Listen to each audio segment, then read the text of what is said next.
Everyone believed the storm had passed. A mid-court grab, a rough shoulder bump, and a mocking thumbs-up gesture from Caitlin Clark sent Atlanta's fans into a frenzy, thinking the young shooter had been shut down. But beneath that slight grin, she was battling a mild stomach illness. Her body felt sluggish and drained, yet she wouldn't take a break. 5 minutes down the line, the Dream learned one undeniable fact that echoed across sold-out venues and record-breaking TV ratings. Nothing's scarier than a Caitlin Clark you think you've beaten. The clash was bound to happen. Just 3 days before, Clark had faced off with Angel Reese in a matchup that pulled in 2.7 million watchers, ESPN's largest WNBA regular season crowd in 25 years. Analysts noted the league's new success recipe was straightforward. Shut down Clark once and your clip goes viral instantly. Atlanta gave that job to 2022 Rookie of the Year Ryan Howard.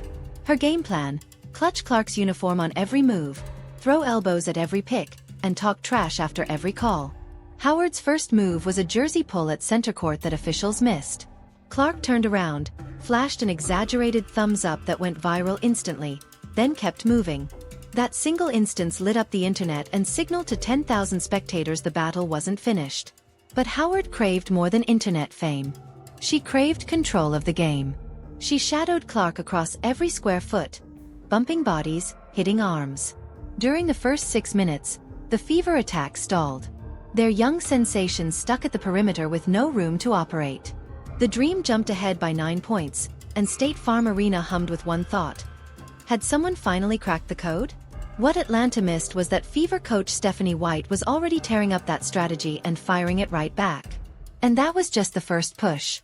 Replay footage later revealed at least 4 different jersey grabs in the first quarter. Nothing called. Commentator Ryan Clark slammed the referees on a late-night show, saying the missed calls bordered on reckless as footage of Howard yanking Clark's arm played repeatedly.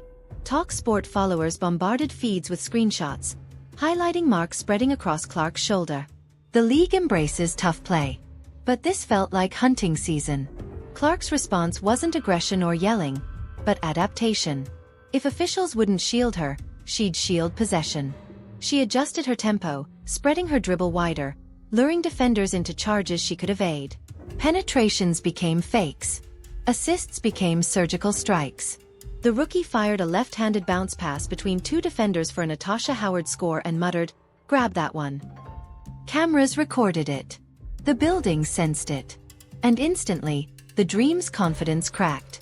Still, Howard pushed harder, an elbow to Clark's torso, a shove post-whistle.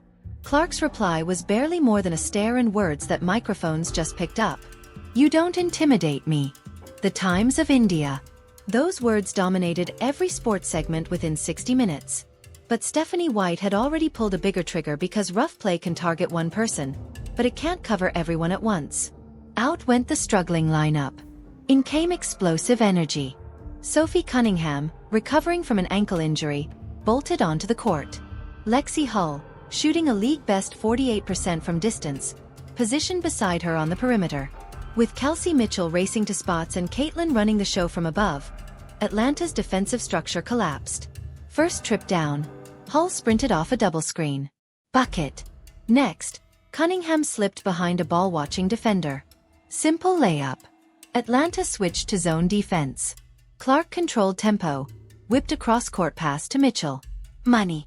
Within 4 trips, the gap dropped from 9 to 1 and the Dream sideline started panicking.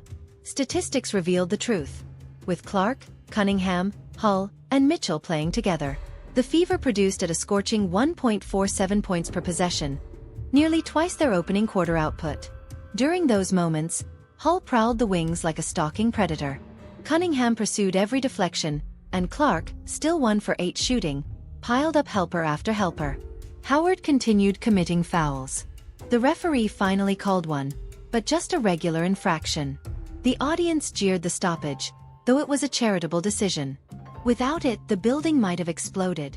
Stephanie White had flipped the script, and Ryan Howard still couldn't solve it. The second period began with Clark's ugliest numbers of the year. 3 points, 1 made basket, 0 triples. Watchers who hadn't followed her college career questioned if the spark had disappeared. Then came play 1. Full court push. Stutter step, wraparound pass to a running Dantas for a 3-point play. Play 2. Scrambled possession, timer at 3. Clark fires a 35-foot laser. Hull drains it as the buzzer wails. Play 3. Cunningham intercepts at mid-court, tosses to Clark, who delivers a blind pass through 2 defenders. Mitchell banks it home.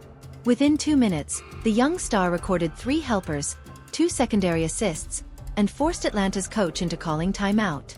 By intermission, she already topped everyone with 7 assists despite making just 1 basket. Meanwhile, Howard talked trash. "You can't stop me," she yelled after sinking a long-range bomb. Clark jogged backward on attack, breathing hard, smile widening. The ball reached her hands. 1 sharp dribble left. Pull up. Splash. Her first triple of the evening. The 140-game streak with a converted 3 seemed finished earlier. Now it lived. And while the venue replayed that moment, Clark murmured to Dantas, "They believe I'm exhausted. Let's run them into the ground." Because she understood the strongest legs are usually the ones people assume should be failing. Drama generates revenue and the WNBA profits soared.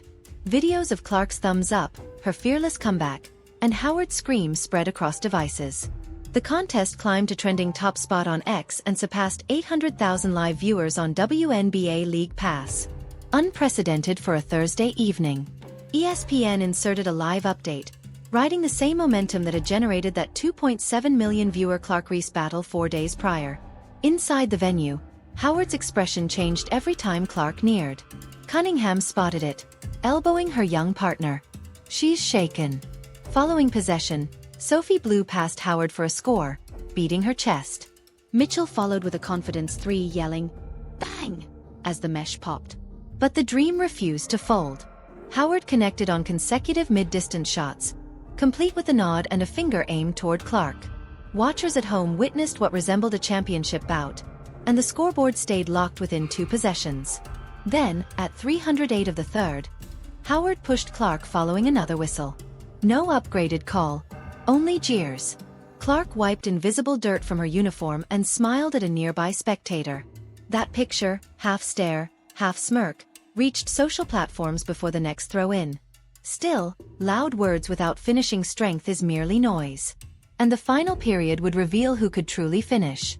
Clark started the closing quarter trailing 3, but radiating that lethal composure scorers display before they explode. She ran a split-screen action for Hull, moved to the side and attracted 2 defenders. Hull cut backdoor. Score. Next possession, Clark faked to exchange, attacked inside, passed to Cunningham. Corner cash. The Fever held the lead again. Atlanta's coach pleaded for an answer. Howard responded with a long bomb, celebrating and yelling, "I'm unstoppable." The footage showed Clark acknowledging, almost respectful, as she moved up court. On the following trip, she earned a foul 30 feet out and calmly knocked down 2 charity shots, knotting it at 72. Cunningham transformed into protector. She anticipated a pass, stole the ball, Euro-stepped through reaching defenders, called for a debatable walk, then gestured like, "Whistle whatever. I'll repeat it." Next dream attack, Sophie just ripped the board down, raced full court, crossed 1 then 2 opponents, and floated in a left-handed score.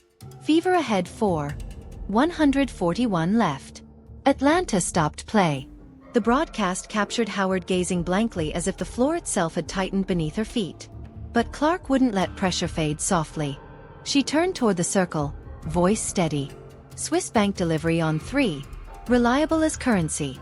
Players chuckled, anxiety dissolved, and determination strengthened because titles aren't claimed in May, but winning habits form there. Timer at 3 o'clock. Deadlocked. Clark handles high left. Pick from Howard.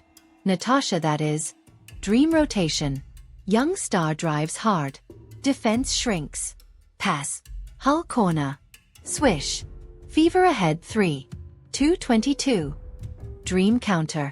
Howard jab fake. Drains another bomb, screaming at the opponent's side. Tied 158. Cunningham fast break. Whistled during transition. Converts 1 of 2. Fever ahead 1.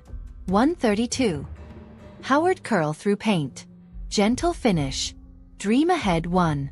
She thumps her chest, shouting words drowned by stadium roar. 105. Clark navigates a screen action. Pulls triple coverage. whips a left-handed rocket to Mitchell. Money. Fever ahead 2-0-44. Dream misses. Board Hull. Fever drain time. 0-18. Clark handles, stutters, hesitates. Howard lunges. Whistle. 2 charity throws. Both clean. Fever ahead 4. Audience moans. 0-0-7. Frantic launch from Atlanta bounces away. Cunningham elevates, secures board and clock hits 0 in her control. Fever triumph 81-76. A total that barely captures the intensity that just unfolded. Within 60 minutes, league contacts leaked that the WNBA headquarters was examining several contact moments between Howard and Clark for possible penalties. Journalists included an intriguing detail. Clark had competed the full contest while battling a stomach illness, surviving on hydration drinks and willpower. Neither claim has been verified, but insiders anticipate answers before opening tip at Madison Square Garden in under 24 hours. Meanwhile, broadcast leaders celebrated. A Tuesday announcement from ESPN declared unprecedented growth, referencing that 2.7 million viewer Reese contest and a 115% season-over-season viewership surge. Quietly, the station inserted a flexible option to its June calendar, prepared to broadcast any upcoming Fever Dream rematch during peak hours. Inside the Fever changing area, Clark ice joints, Cunningham stretched tight muscles, Hull video called relatives, and Stephanie White studied the numbers. 11 helpers, for mistakes, plus 7 across 36 tough minutes for her young floor general. That's a rough outing, she half-joked. Everyone chuckled because they grasped the message. Tomorrow, the reigning champion Liberty loom. Sabrina Ionescu posted 60 minutes after the closing buzzer. See you soon, rookie. Flame icons appeared. And so the race rolls on. If a stomach ailment, a physical battle, and the messiest refereeing of the young campaign can't stop Caitlin Clark, what possibly will? Atlanta delivered jersey grabs, body checks, and loud mockery. All they received back was a trending thumbs-up gesture, an 81-76 defeat, and the special distinction of becoming the newest chapter in a highlight compilation that's transforming how the planet experiences women's basketball. The Fever possess 4 finishers, a leader willing to adjust instantly, and a newcomer already shouldering primetime viewership on her frame. And that was merely Contest 3 of the campaign. Somewhere in New York, a preparation document just ignited.